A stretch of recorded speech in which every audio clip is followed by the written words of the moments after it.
Hey guys, what is up? It is your friendly neighborhood Ooboos here, back again with another Isaac breaking run, I guess. We're gonna try and change things up a little bit. I'm gonna do some other characters for a bit, so we're gonna start with Judas. I'm just gonna roll with the first seed we get. I'm not gonna actually attempt to make these breaking runs, and I thought I'd start with Judas because he is the coolest risk-reward character. The risk versus reward of Judas is just awesome. I love this guy. I mean, I kind of hate him, but at the same time, I love the concept.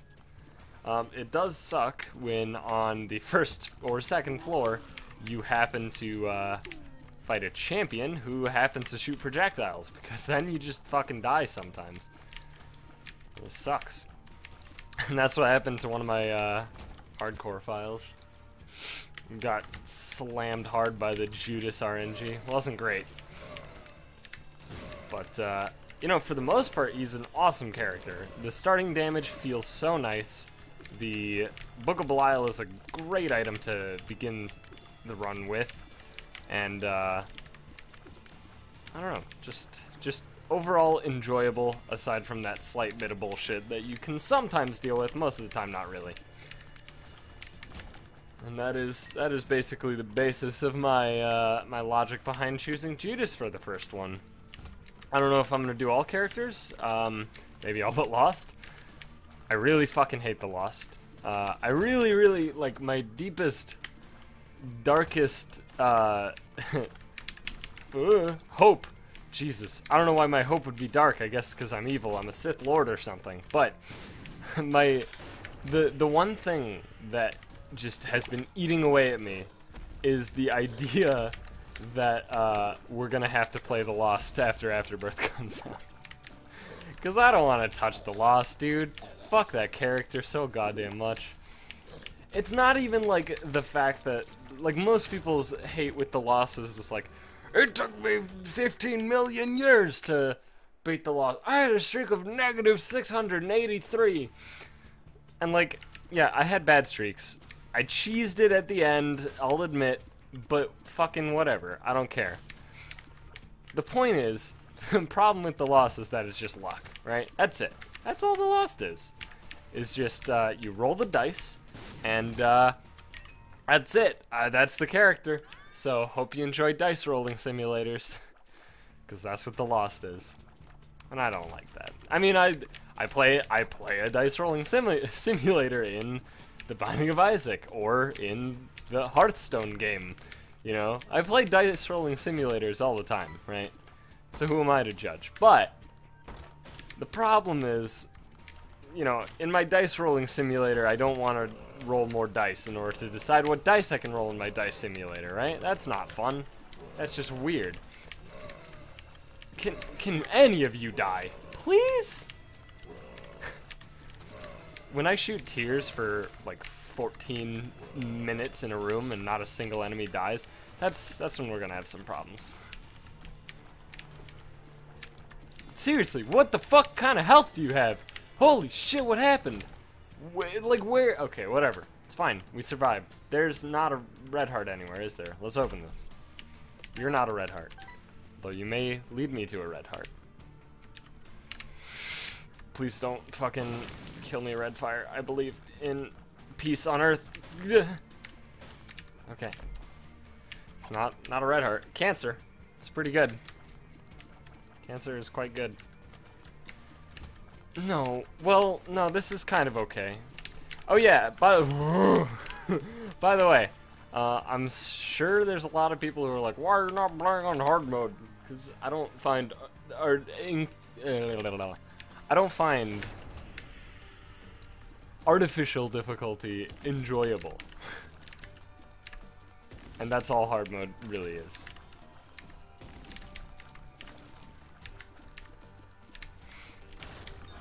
And I've had this discussion a lot about, like, what is real difficulty, what is artificial difficulty, all that bullshit. And, like, no matter what, you know, no matter what conclusion I reach, there's gonna be people who disagree. So whatever. I've quantified it plenty, and, you know, you're welcome to disagree. It's no problemo. People can disagree on things. but I don't enjoy the type of difficulty that is present in hard mode versus normal mode in The Binding of Isaac Rebirth. It does not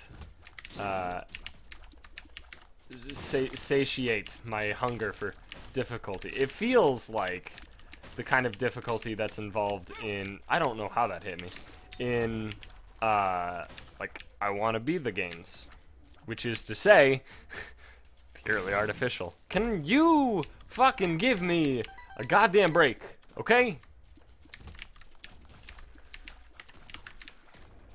This is the problem with Judas, is that if you don't just roll the dice well, I want health. Just give me a vanilla HP up. That's all I want. Or like any Spirit Hearts ever. That'd be cool too. Those would both be sweet. I just need health. That's all I need. Thank you. Fuck, dude. Shouldn't take that long to get a single goddamn HP up. Jesus. The stress, dude. The stress. Alright. It's fine. I'm alive. That's what counts. That's what matters. So I was watching a cool video before I started recording this one. And it was a debate between Bill Nye and a famous creationist whose name I'm fucking, I don't know his name. It was said like at least once in the video, so I feel kind of bad about forgetting it, but I haven't committed him to memory like Bill Nye. But it's a very interesting discussion. Now, I would say the majority of people who watch my videos probably would not consider themselves creationists, myself included. But it's always interesting to hear the other side. And there is some stuff that he's saying that definitely has, like, you know, something to it. I'm not gonna, like, throw caution to the wind and be like, yeah, the world was created 4,000 years ago, and there was a giant flood that existed, but totally we still have all these plants and things. Like, you know, I'm not gonna just be like, hey, but at the same time, he does raise a few interesting points. So I'd say it's worth checking out if you haven't seen it. I think it was in 2014, fairly recent, but definitely worth watching.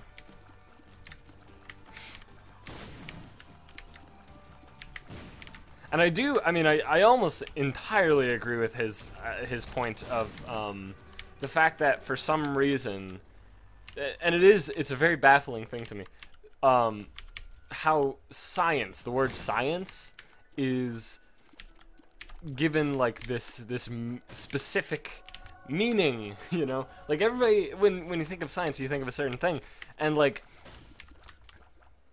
science at its base level, right, is just the scientific method, right?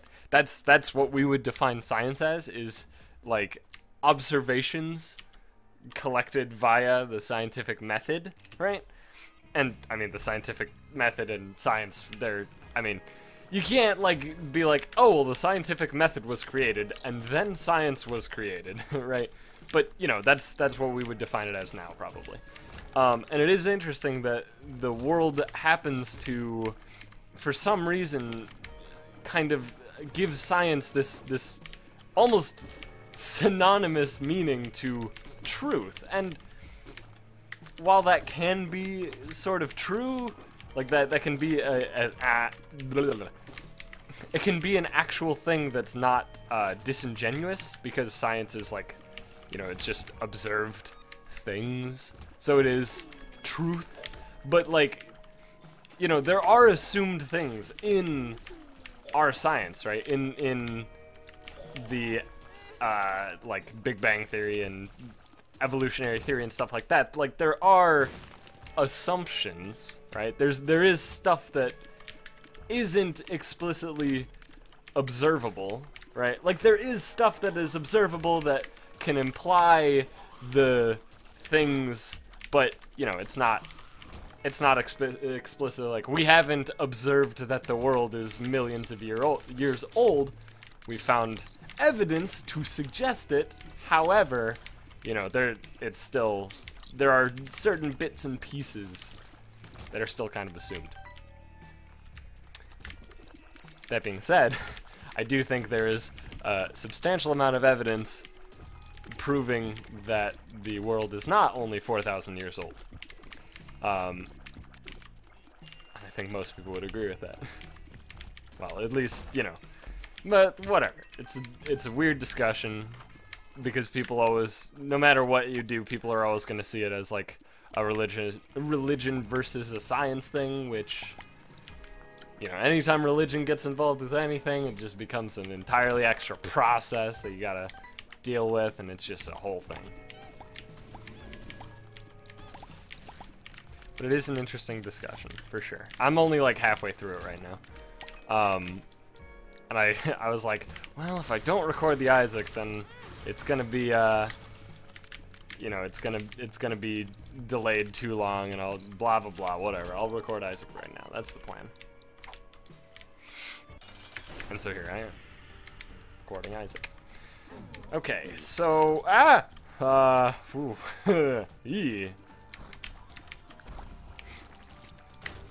That's easy.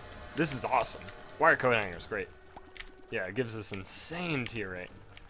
I would like a lump of coal. I would not like to cheese you because I imagine that I'll very easily take 2 hits in the process of cheesing you. And I would not like to be dead, sir.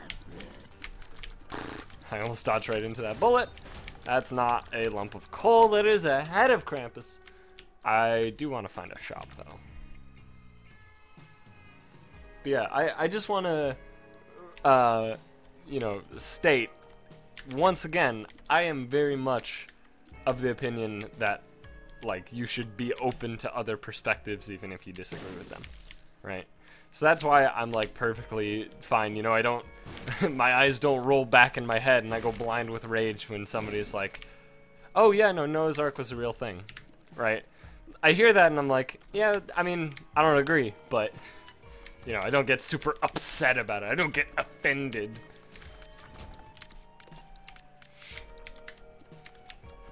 Because, I mean, you know, everyone's got their own perspective on the world and shit.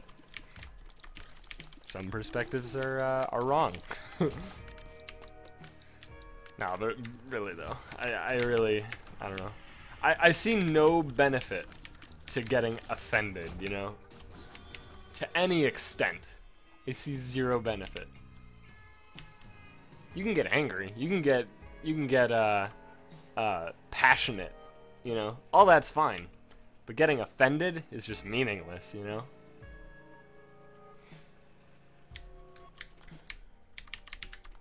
I guess not entirely meaningless. Like if somebody, I don't know, it's a weird thing. Telling somebody that you're offended is probably meaningless. Getting offended might not be entirely meaningless in and of itself, but definitely the act of telling somebody who has said something that offends me, that doesn't do anything. What is that supposed to do? How do you even consider that to do anything? You've given up on the whole, like, multiple perspectives thing. You've ignored the fact that people have differing opinions, and you're stating that, right? Well, it's not that you've ignored it, it's just that you've embraced it to a point that you're just closed-minded, you know? Because that's supposed to be like the period to the conversation. That's supposed to end it, you know? At least that's the intent that it's generally used in.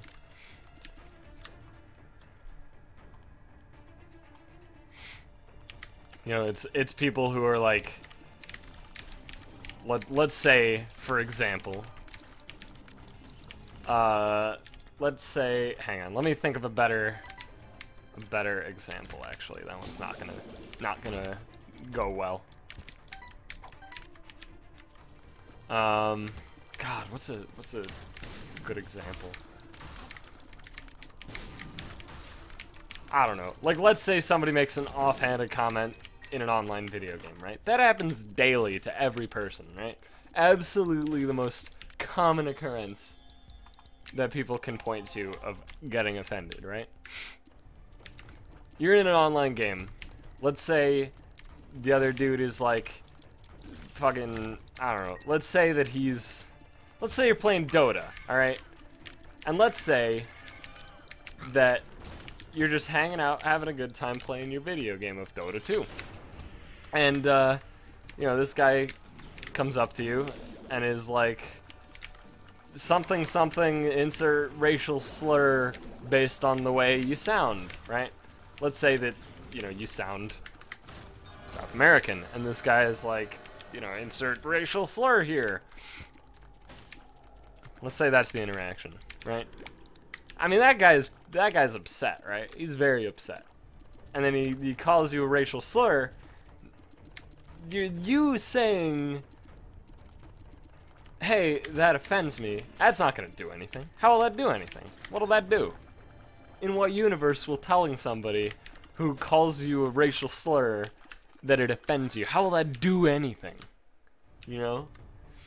It all comes back to the whole, like, stupid, fallacious argument of, like, well, we shouldn't, and this is one of the things that bothers me so much about third wave feminism, is the whole fucking, we shouldn't teach women how to defend themselves, we should teach men not to rape. Oh yeah, so we should not teach people to lock their goddamn doors or, you know, purchase security systems. We should just teach burglars or, you know, whatever, not to burgle. You know, that makes sense. Sure. No, everybody stop locking your doors. That's fine. No, this is a good point, you know. It's not supposed to be a victim blaming thing. The whole teaching people self-defense is so they don't get fucking assaulted in any way.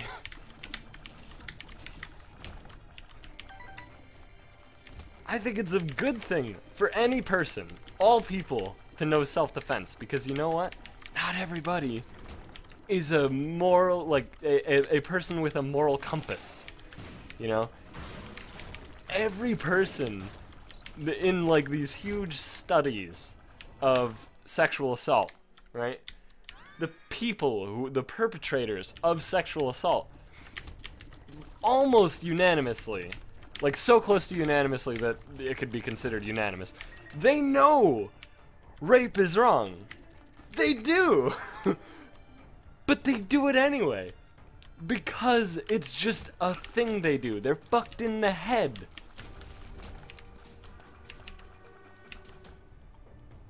And don't get me started on fucking false rape accusation bullshit. Holy fuck. But anyway. You know, it's like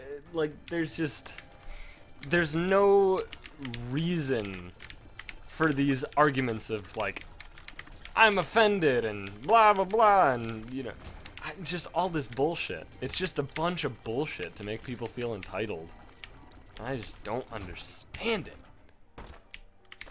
What's so good about being entitled? I don't get it.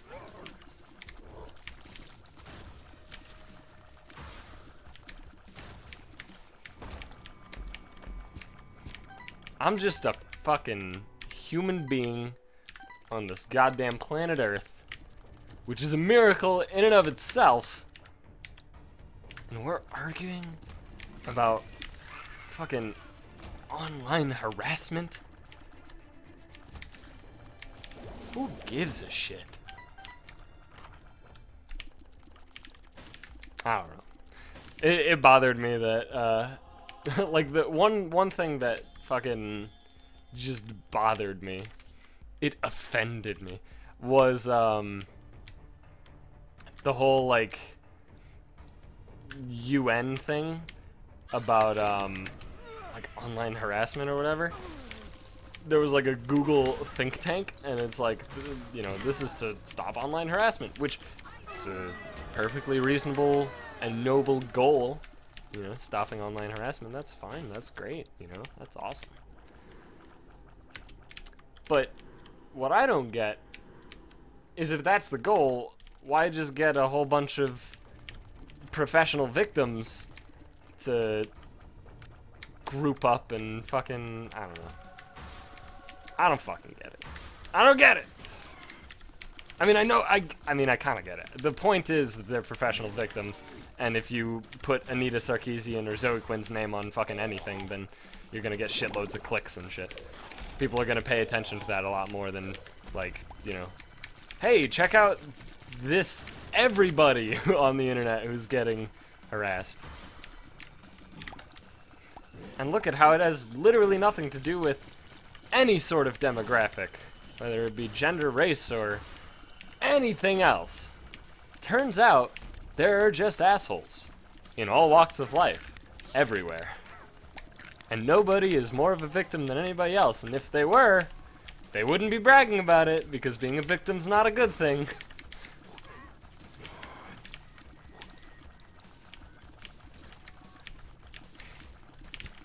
Whatever though. Fuck it. Damn it, dude. I keep getting reeled into this shit, because it just exists in my fucking world. I go on YouTube or Twitter for 4 seconds and I see some social justice bullshit.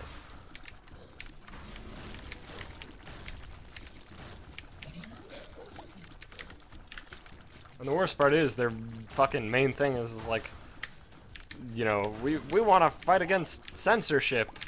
Everybody should have a voice and not be afraid to voice their opinions. And then I'm like, yeah, but if I voice my opinion, you're gonna fucking dox me, which is illegal, by the way. So you're intimidating me. Yeah, it's because you're a white cis heterosexual male. Fucking what?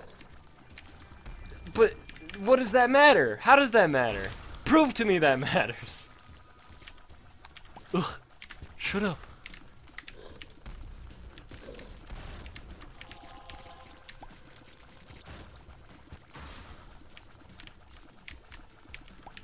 I don't know. It's fucking retarded, dude. It's fucking stupid. It makes my blood fucking boil. Not actually. I mean, it's a very obnoxious thing that really shouldn't exist, but I wouldn't say that it's so bad to me that it makes my blood boil. I don't know what the fuck is happening with this stupid motherfucking bloat guy. He's got all the health, man.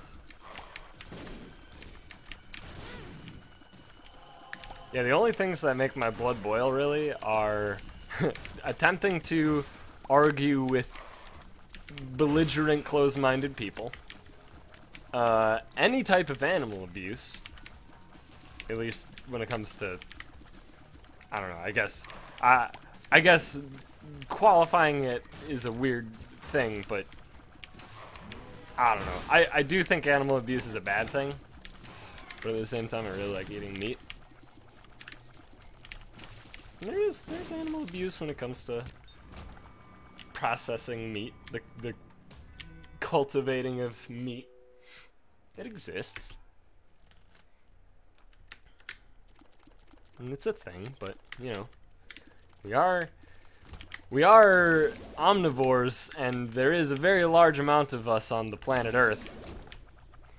So it makes sense that we should figure out a way to continue the whole being omnivores thing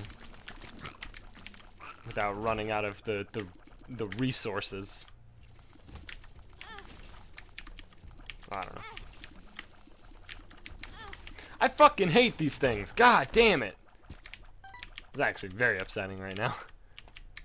Stupid goddamn hearts.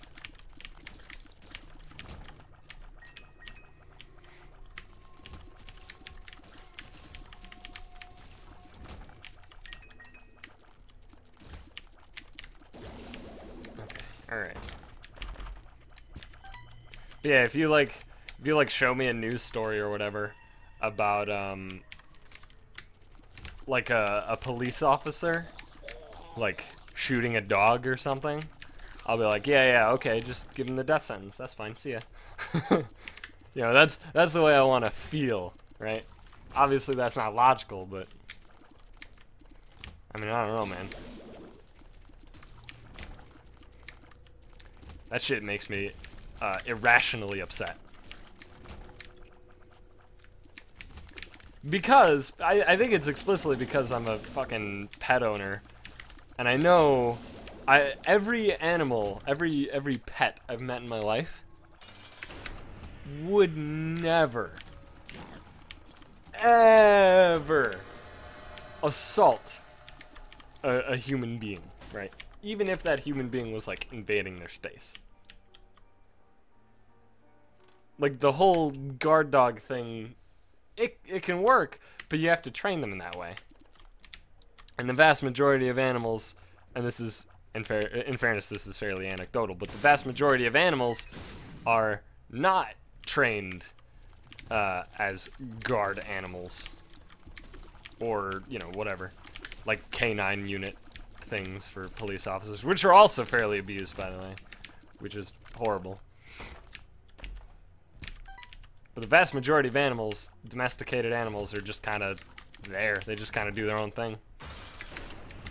And in those situations, they don't hurt anybody. In fact, if you don't know, thieves generally rely on homeowners' over-reliance on their pets quite often.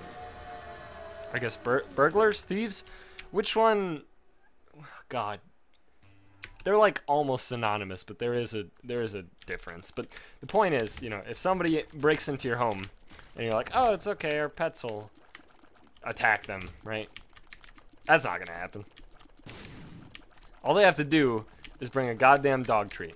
That's it.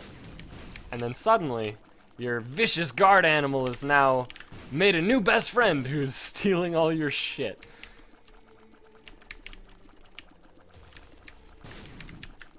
Although, I will say, I'm fairly confident. Here's the thing. I'm not confident my animals would attack an intruder in any way, because they wouldn't. My animals, like, our dogs would never even consider the option of attacking a human being. Even another dog. It's just not a thing. That's not even remotely similar. Like, I don't know. It's just not even, like, close to what would happen. Every time that my dogs have met new people, like, I actually, one time in high school, I had a friend over who I had recently met, right? And when he came over, I was on my computer, and he came in the back gate when our dogs were outside. And this is just a completely new, random person, right? And just walks in the gate. And just like, hey! And then our dogs make a lot of noise. They don't attack him. They just sniff him, right? That's all they did. Is just sniffed him. And that's what they would do with an intruder.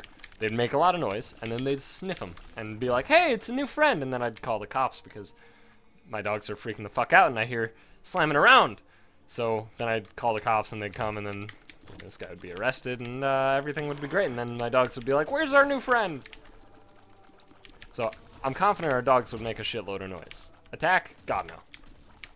But that's a thing that people who would plan on intruding a home would rely on frequently.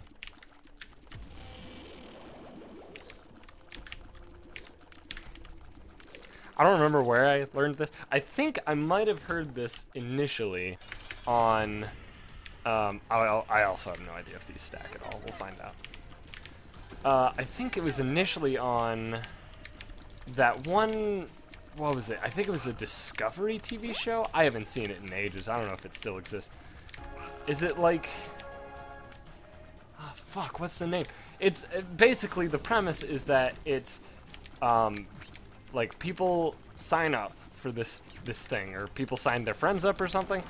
Somebody signs up, right? There's consent given, and then this ex-thief, this ex-burglar, again, there is a distinction that I don't know. At least not off the top of my head. He goes in and, like, fake burgles them. He steals their shit, right, while they're not home, and then when they get home, they, like, film the reactions and shit. This was a mistake. I don't know where my body is. I don't know where my hurt box is. This is a bad situation.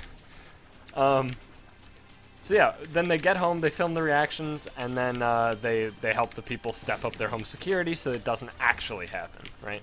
Give them all their shit back and everything is nice and dandy. Awesome show.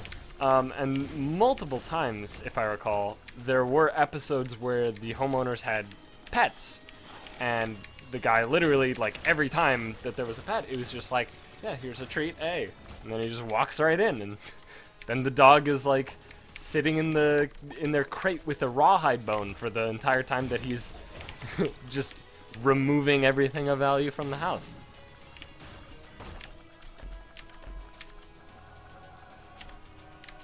Yes, yeah, sure, why not?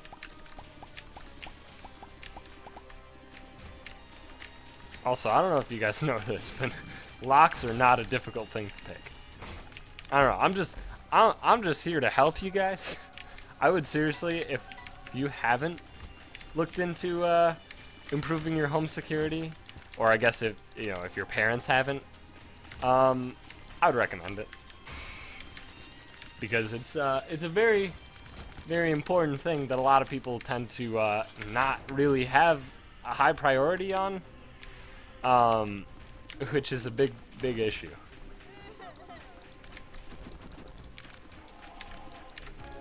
And don't just be like, well, this thing is most expensive, thus it is best. Because that's also not a good way to go. A lot of the expensive shit also has a lot of very easy faults. The price of it isn't, like, you're not really paying for the technology in most of the cases for the expensive shit. You're paying for the brand, right? So, anyway.